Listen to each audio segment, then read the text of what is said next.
ओम शांति। आज हर व्यक्ति दुखी है क्योंकि दुख का कारण है कर्म। इसलिए कर्म संभल कर कीजिए। कर्म रूपी कड़ियों से जुड़कर मानव जीवन बनता है। जैसा कर्म वैसा जीवन, ये अकाट्य सत्य है। हम जो कुछ करते हैं मानो बीज बोते, जो कालांतर में उगकर फल के रूप में हमारे सामने आता है और हमारा भाग्य बन जाता है।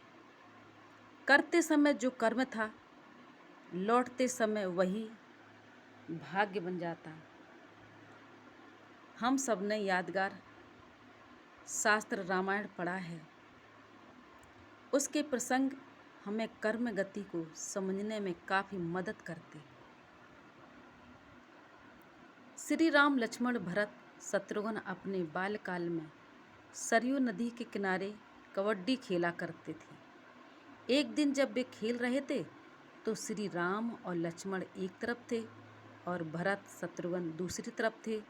खेलते खेलते श्री राम के पक्ष के सभी बच्चे जीतते गए और भरत के पक्ष के सभी बच्चे हारते गए। यह देखकर श्री राम के पक्ष के बच्चों ने तालियां बजा बजा कर कहना शुरू कर दिया कि राम भैया जीत गए, राम भैया जीत गए, राम भैया जीत गए। यह सुनकर श्री राम ने कहा, जब तक भरत भैया नहीं हारे तब तक मैं कैसे जीत गया।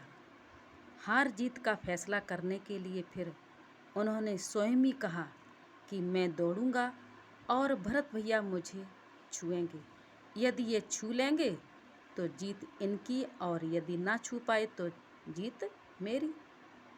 तो श्री राम के पक्ष के सभी बच्चों ने कहा, भैया राम, आप तेज दौड़ना ताकि भरत भैया आपको छू ना पाए। परंतु श्री राम तो ऐसे दौड़े जैसे उन्हें दौड़ना ही नहीं आता हो और 4 कदम चलकर भरत ने उन्हें छू दिया।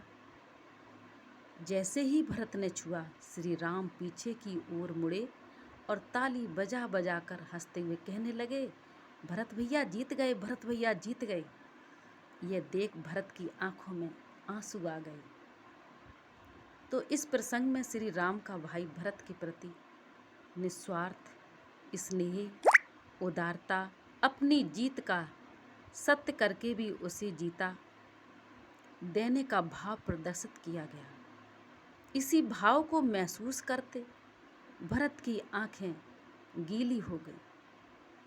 दूसरे शब्दों में हम यह कह सकते हैं कि श्री राम ने त्याग, प्रेम, उदारता, स्वयं हारकर दूसरे को जीतने की, जिताने की बीज बोए। बोए गए बीज अवश्य उगते हैं, आज नहीं तो कल।